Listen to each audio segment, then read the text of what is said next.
For more information, please refer to your owner's manual. Your dishwasher has the latest technology in dishwasher filtration. The filter system consists of two parts, an upper filter assembly and a lower filter.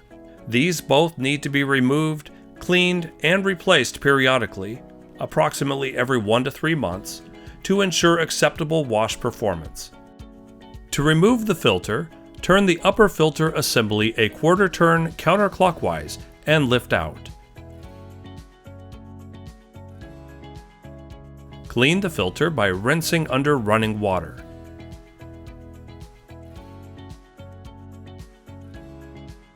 To put the filter back in, place the lower filter under the locating tabs in the bottom of the dishwasher so the round opening for the upper filter assembly lines up with the round opening in the bottom of the tub. Then, insert the upper filter assembly into the circular opening in the lower filter. Slowly rotate the filter clockwise until it drops into place.